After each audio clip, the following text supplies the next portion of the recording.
The views, thoughts, and opinions expressed are the guest's own and do not represent the views, thoughts, and opinions of AIHA. AIHA does not endorse any guest or the entity that they represent.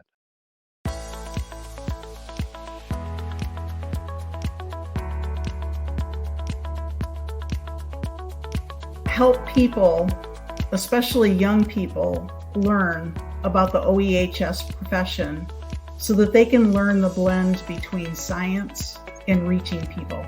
I think it's important to remember that we're exposure scientists as OEH&S professionals. We're not security guards, and facilities need to understand our expertise. AIHA members represent some of the most knowledgeable, influential people in the world. Building relationships with folks in their local community is one of the best things they can do.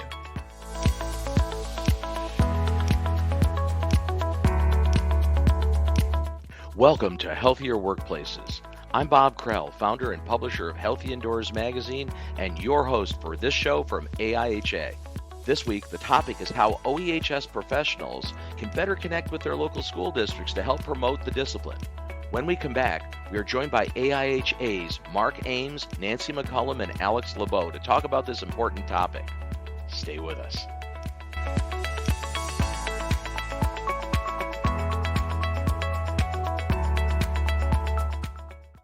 The importance of industrial hygienists and OEHS professionals has never been better recognized. Safety science experts keeping workers and communities safe. A mixture of science and application. AIHA is the association that represents these professionals and what they do. Teamwork, thinking outside the box and solving unique challenges, a winning combination for healthier workplaces and a healthier world.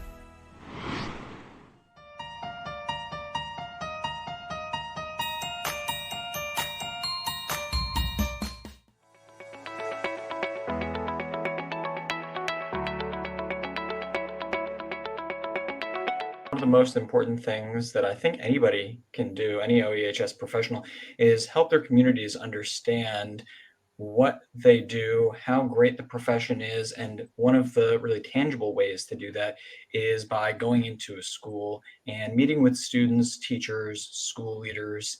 It's a great way to encourage students to pursue careers in OEHS. The breadth of careers is so diverse. There are so many different types, so many different flavors of career that someone can pursue in OEHS.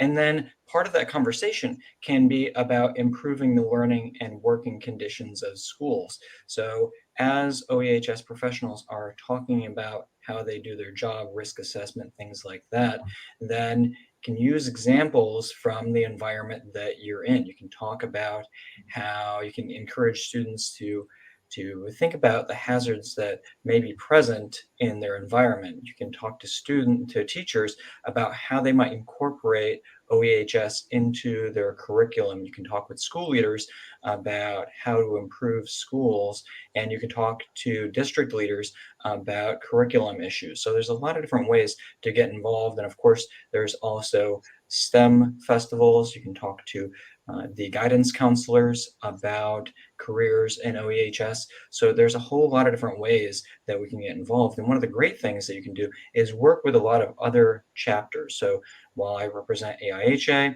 then there's a lot of other chapters in every community that you can link up with. There's ASHRAE. There's so many different chapters, so many different professional societies, civil society groups, even the YMCA, Boys and Girls Clubs. There's so many different ways, Boys and Girl Scouts, so many different ways for everyone to interact with the constituent parts of their community and talk about how important OEHS is to really everyone. So obviously, what comes to mind is, of course, a planned career day function that might be at the school.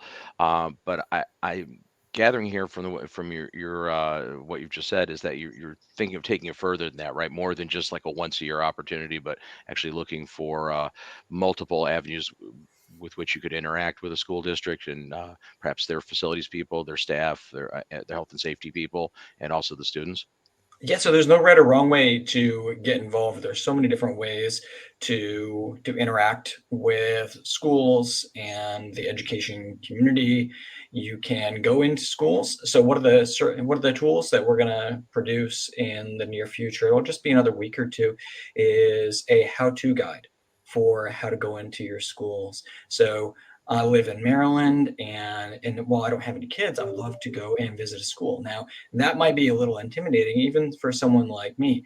I might go on a Google Maps and look to see what schools are in my area. But then what do I do? How do I make that first introduction if I don't have any direct connections with those schools? How would I or someone else as an OEHS professional go in and kind of make a cold call? That can be really intimidating. So one of the things that we're going to produce and provide to AIHA members and the public, any OEHS professional, anybody, is a step-by-step how-to guide for how to make that connection, how to get into a school and talk to students, talk to teachers, talk to school leaders and district leaders.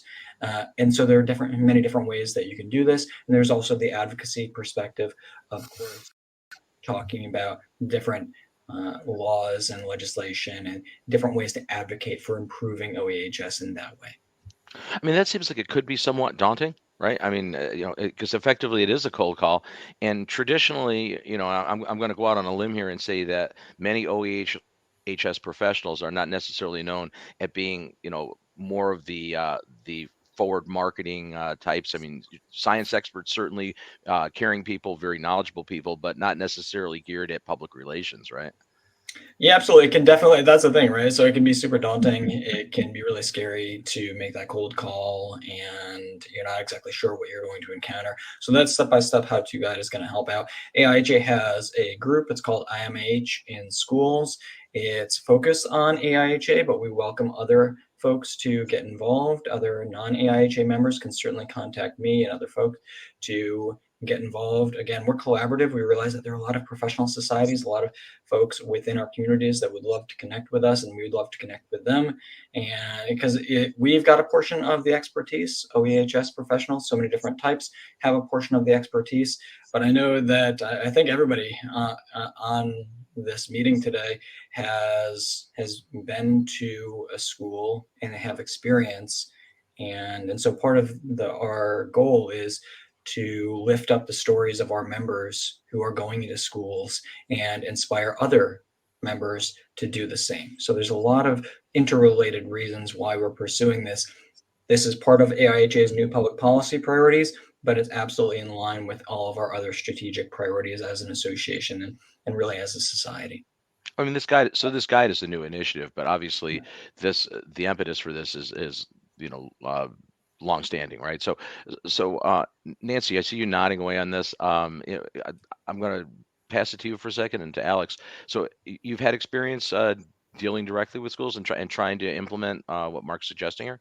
Yeah, I'm smiling because I'm recalling experiences where in the past I've gone into my neighborhood schools, especially middle school and high school, but sometimes even elementary, where I walked in full personal protective equipment, meaning I had on a respirator, I had on the white bunny suit, I had on boots and gloves, and I walked through the school and I realized, oh, I'm frightening some people, but then they're realizing that it's career day. And they knew that I was headed for the auditorium where we were presenting on career day. But it was an experience where I knew I was getting the attention of people in order to share with them the fact that 2.4 million people die from chemical exposures every year around the world. That's a huge number. 2.4 million preventable deaths. And that's really part of the mission of our occupation is to combat that. Well, we need to start at ground level. We need to reach into those STEM programs and those programs that are already existing and collaborate with them in order to raise awareness of the impact that our profession can have around the world and especially in the US. I mean, certainly coming in the bunny suit publicly is reminiscent of the first Ghostbusters with the three of them walking in. Anybody seen any ghost? But it makes sense because you are trying to make an impression right out of the blocks, and that's an interesting way to do it. you'll get attention. Oh, yeah. Alex, you nodded as well, so obviously you've had some experience with this. I'd love to hear some of your thoughts. Sure. I've had experience in schools for a number of years. Down here in Florida, we have mold issues quite often. So I've been in schools with mold issues, again, from the reactive side, as industrial hygienists typically are. But starting during COVID, there were issues where people were posting all over. And I reached out to a school board member and said, I'd like to have some little more interaction. So I had some interaction with her and some people at the local district. Most recently, last November, it was the American Teach-In. So I reached out to my daughter's teacher and said, hey, may I come to your class, and talked about what I do. And I reached out additionally. So they call it the gifted program is Spark. So I reached out to the Spark teacher and said, hey, may I come to speak to your class? And she said the fifth graders will be all ears for you. So I got the opportunity, and we're OHS professionals, but it's important to say, hey, we are scientists, and look at it from that way, because they are viewing things from the science aspect. So if we approach things from the science aspect of them, it kind of gets a little more in the door to them, so they understand that what we do is science based. Generally taking it back, we're exposure scientists. So we're looking at how exposures occur and what can happen from those exposures. So having that opportunity to explain it to those kids was amazing. And now I've got those contacts. I've been to the school. I know the president of the PTA there. I know the Spark teacher. If I want to take it further, this is what, I think we've talked about in the AIHA in schools, as Mark talked about earlier. It gives us an opportunity. We have a contact now. I can reach out and say, hey, I visited this classroom. This teacher recommended I reach out to you. Can I set up a meeting to have another discussion or further discussion? So it kind of opens the door just beyond the initial getting over that hump of a quote unquote cold call and getting into the school and then actually having a real meaningful discussion. So in this outreach and this initiative for outreach on the part of your organization, obviously it's I think it's multi-pronged, right? Certainly to try to drive interest in the various OEHS professional paths that students could pursue. Certainly, but it's a bit more than that too, isn't it? Is it not also to help familiarize that school district with maybe the services that OEHS professional offers, and or their company offers, and just it seems like it does have a marketing aspect of it, even if that's an underlying soft side of it. Is that part of the intent, or that just happens? Well, it has even a greater marketing approach nowadays because of the pandemic. And so during the pandemic, we became very high in demand because we handle chemical and biological and physical exposures in the workplace and in the public. And so during the pandemic, basically the world realized that exposure scientists or OEHS professionals could come in and apply what they were already doing in order to provide anticipation, recognition, evaluation, and control of pandemic conditions. And I spent the last 3 years focusing on facilities in order to improve pandemic resilience in those buildings. And so indoor air quality became a household term overnight. And now there's a heightened awareness, there's a heightened appetite for information about that. And so it really made what we do for a living a very high profile for the last 3 years. And it's given a big boost to our profession. We're clearly at a unique place in time, as a result of this pandemic, right? Once in a lifetime global occurrence that I think, as you just mentioned, I think it did propel, indoor air quality, indoor environmental quality, and those acronyms IEQ, to the forefront of public awareness. I think we're all jaded in the industry because we know those terms, we know all the acronyms, we throw this stuff around, on a regular basis, and we assume everybody understands it too. My wife points this out to me at social gatherings, prior to the pandemic, where I start throwing the IAQ stuff around, and people just look at me like, "What do you do?" Right. So I think we have an opportunity now, right? Because we've captured collectively the attention of the general public. So this is a good time to push this forward. Yeah, we have. And not only have we pushed forward, but the technologies that are associated with that have risen out of the pandemic, the technologies that support air and surface disinfection, the technologies that add IoT to things so that we can have information real time, information that's rapidly evolving as a result of artificial intelligence being added to it, where, we have algorithms that can use sensor systems to detect what's going on with indoor air quality. And while before the pandemic, that might have only applied to certain occupational settings, it's now broadly spread across all industries and public sector. So it's just exploded in terms of technology, awareness, and information being able to provide us with a better sense of what is our indoor environmental quality. We'll be back after this.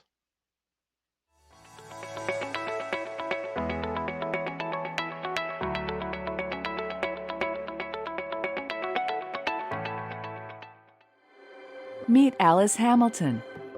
She was an early pioneer in what we know today as industrial hygiene. Her work had a profound impact on AIHA's earliest members. AIHA's Hamilton Club recognizes organizations that continue her work. These corporate partners use innovation and expertise to shape the future of worker health and safety. Partners receive tiered benefits of access, recognition, contribution, and brand exposure. The Hamilton Club is the center of support and investment between club partners, AIHA, and its members. This is where the future of the profession shines the brightest. For more information, visit aiha.info/Hamilton Club.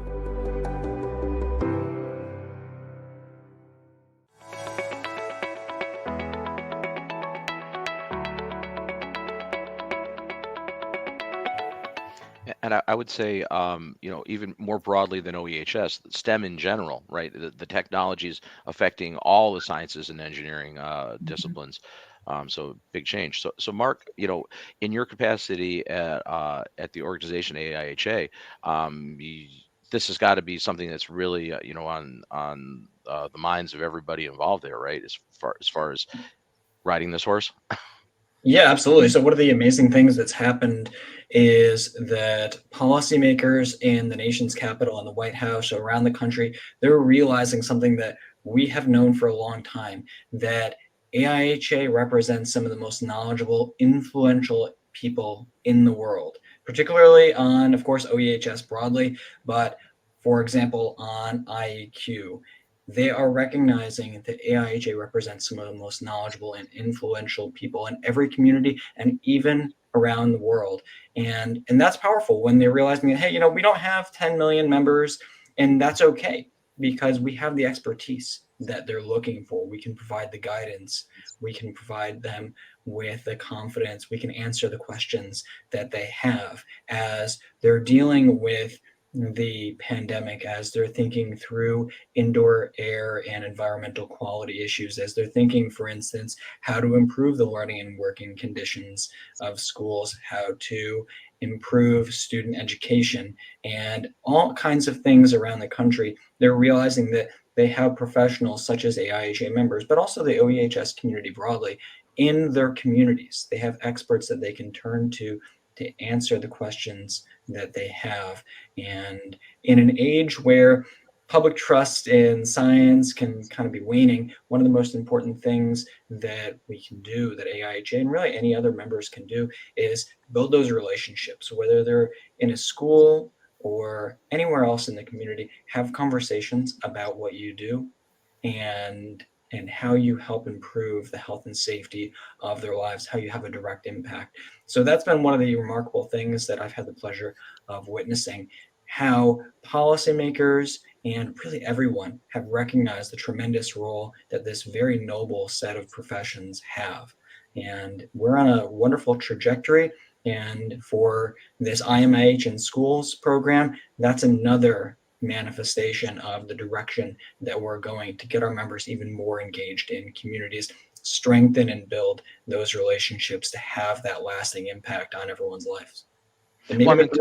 Yeah, I was going to say to that point, even the fact that the White House convened that half-day indoor air quality summit back in the fall, Yeah. first time I can ever remember a White House initiative specifically about indoor air quality. I mean, obviously, I think back in the early '90s, we had a big push because we were dealing predominantly with smoking indoors, and it was really driven by that in the early '90s. And it looked like there was going to be all this. There was proposed legislation.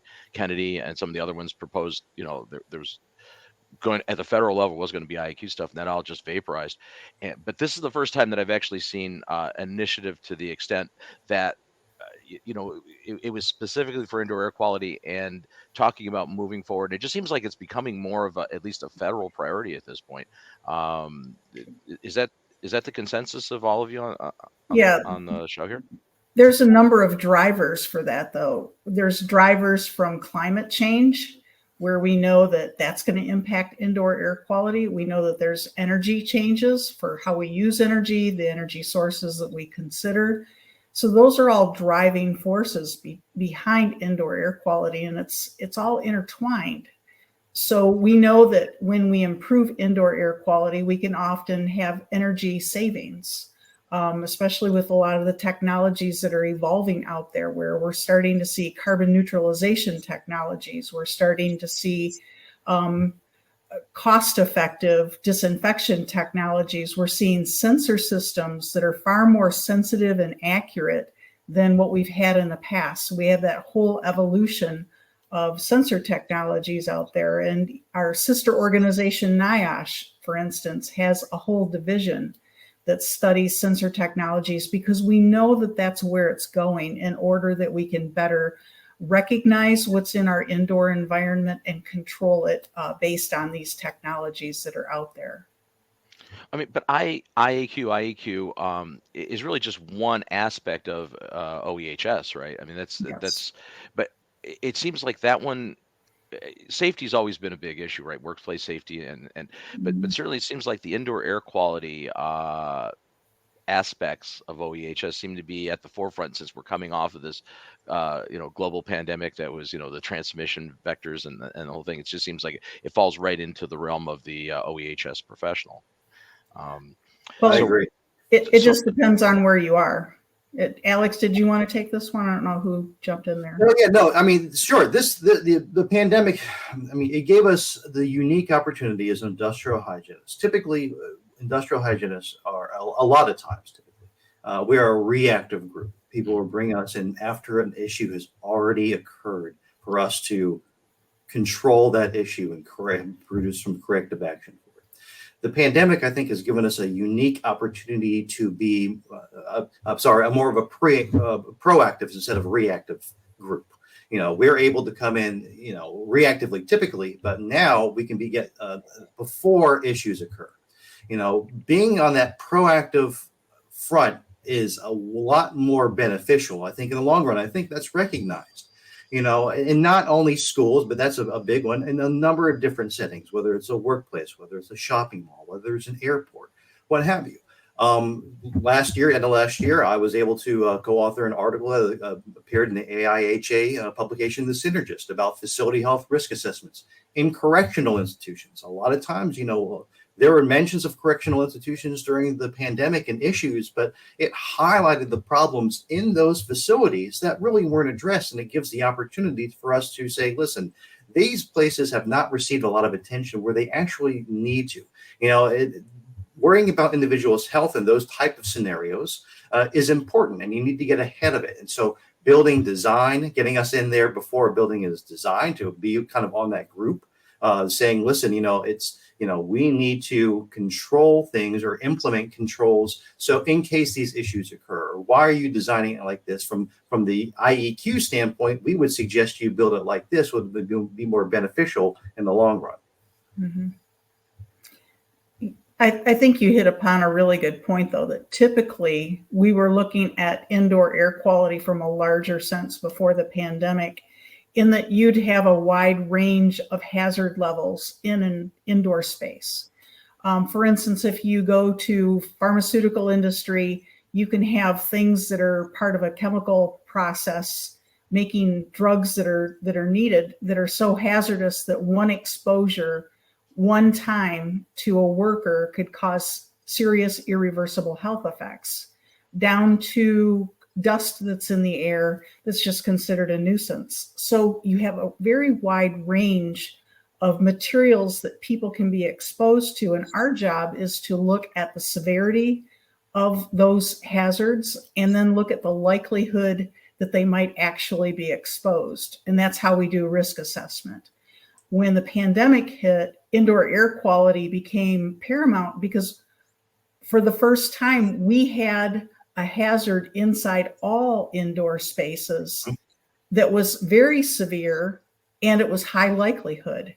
And so the attention of our profession had to shift to the pandemic because we were all confronted with this high severity, high likelihood, high risk situation that became part of indoor air quality and probably always will. One of the concerns I have with that, though, is that was directly in response to an aerosolized biological hazard, right?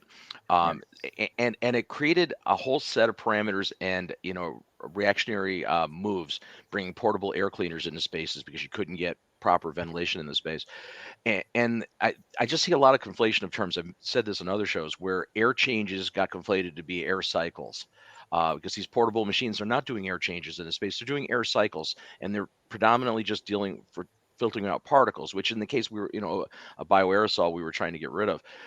But you're neglecting a lot of other areas. If you keep portable air HEPA filter units aren't going to help with ventilation and elevated CO2 levels and gaseous contaminants. And IAQ is so much more complex than just worrying about a respirable particle that's infectious, right? Yep, absolutely. I think probably the best mantra that I heard through the pandemic is there is no silver bullet. Okay. There's not going to be one solution that's going to cure all the ills of indoor air quality. So some companies try to purport that, though. You're right. I saw a lot of snake oil while I was vetting technologies and products during the pandemic, things that actually caused more hazards than they cured. I still see that stuff. Yes, we do. Yes, it's kind of scary when you trip over cleansers that have carcinogens in them. When you have technologies claiming to have 99.99% reduction in bioaerosols when there's no studies to back that up, there's no science or research. So we've seen a lot of that. And I think that the best approach for most building owners was to layer those solutions on. So maybe they did use portable air filters to do what's called effective air changes per hour. So there's a new acronym because we realize that it is putting out cleaner air. And so it is contributing to those air changes per hour, but it's not truly effective or truly air changes per hour. The new acronym is effective because I agree with your point that it's not the same. You still have gases in the air. You still might have dust in the air. Even though the filter claims a certain efficiency, it's not 100%. And so looking at gases and dust and whatever else could be a hazard in your occupied space, you need a layered approach for addressing that. And Nancy, you made a great point there. And, I like to say this is there is no one size fits all model. Everyone thinks that you can do the same thing in every scenario, but each building has its own unique set of challenges and designs that somebody has to come in and evaluate it. And just because some product or some technology may be implemented in one setting doesn't mean it's going to be effective in the other setting. And it may actually be detrimental in the second setting that it's set up in. Right. But that's a huge point you just made, Alex, because it lends itself to the fact that you do need OEHS professionals to come in and evaluate spaces, make these decisions, and these things can't be just done by salespeople pushing a product line. You really need an unbiased scientific approach to these things. Right. I like to tell people if they want to implement a technology, ask for the safety information, ask for the efficacy data that they submitted when they're applying their product. Let us review it. That's our independent third-party evaluation of it to say, yes, it is going to be effective in that scenario. Let us come in and look at the scenario you're going to set it up in, or say, no, this is not the right fit for your scenario. There are more traditional things that we may be able to do for your setting. But I think having that independent third-party evaluation is very crucial for setting it up in these new times with new technologies. And again, the potential for technologies that are not useful or could be harmful. Well, and after you look at efficacy and safety of a technology, then you need to look at return on investment and ease of maintenance, because we have a lot of portable HEPA filters unplugged, kicked to a corner, shoved in a closet because maybe they were too noisy. Maybe they were taking up too much space. Maybe the perception is that they're not needed anymore. So you also have to look at what is the sustainability of this solution, and is it going to give you a return on investment? Because this is not something that's going to go away. We're always going to have biohazards. We certainly do have other policy priorities. Our policy priorities are thermal stress, encouraging students to pursue careers in OEHS. We have school infrastructure improvements built into that, because improving the learning and working conditions of schools is closely connected to encouraging students to pursue careers in OEHS. And that's elementary through secondary and higher education. So it's K through 12 and college.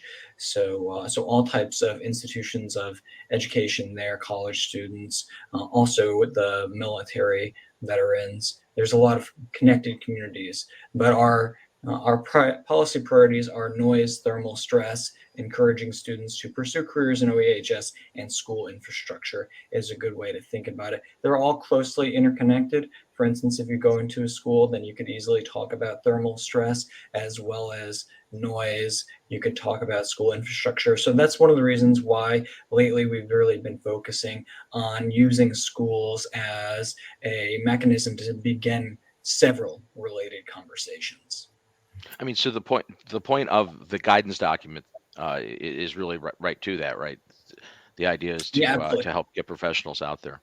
Yeah. Yep, and we have an action, a new grassroots advocacy center that we're launching next, if not this week, then next. There'll be, speaking of lots of fun activities that various policymakers are doing, there's going to be a member of Congress next week that will introduce a bipartisan bill on mold. It touches on schools. AIHA supports that bill, and we'll be issuing one of our very first action alerts in a while, encouraging our members and really anybody to support that. So lots of ways to get involved, whether it be with our policy priorities, or we really encourage those relationships to be developed and strengthened in communities. Well, and with our younger population, and especially K through 12, they're all very aware of climate change. Okay, climate change has been studied and covered in schools for years and years now. Climate change is the reason that we're focusing so heavily on thermal stress, because we realize workers are being subjected, especially if they're working outdoors or they're working in environments where heat is trapped and for whatever ventilation reasons isn't removed appropriately.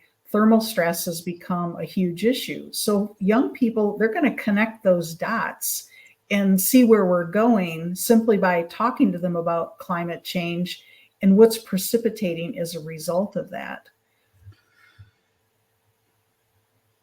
One thing that Mark brought up that I thought was interesting was, talking about infrastructure in schools, and schools is a great example of what we can do to improve general IEQ.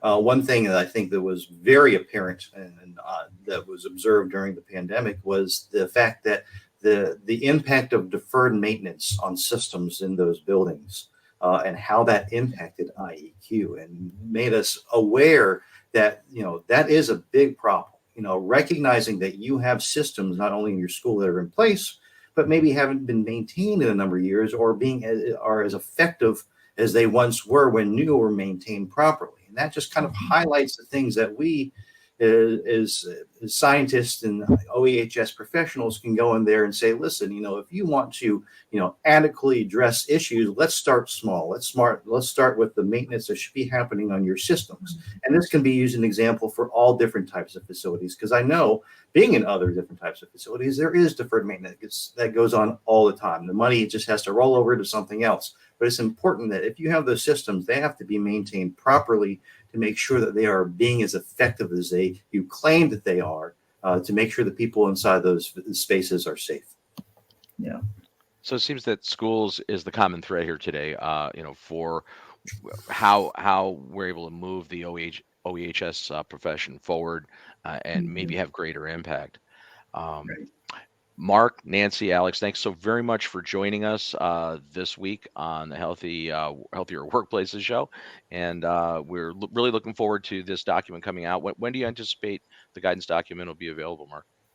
Yeah, so the IMIH group, so it'll probably be next week. So guidance may be too strong of a term. Really, it's a how-to document describing how to set up a meeting with a school, how to visit a school. That'll be published sometime next Thursday or Friday. AIHA has a number of related web pages. We'll make sure that it's distributed all throughout those web pages, posted on our online community, and we'll tweet it out, and we'll send it out on our various social media platforms as well. It's going to be broadly applicable, and also it's to be used by not just AIHA members, but the steps can be used really by anybody. Mm-hmm.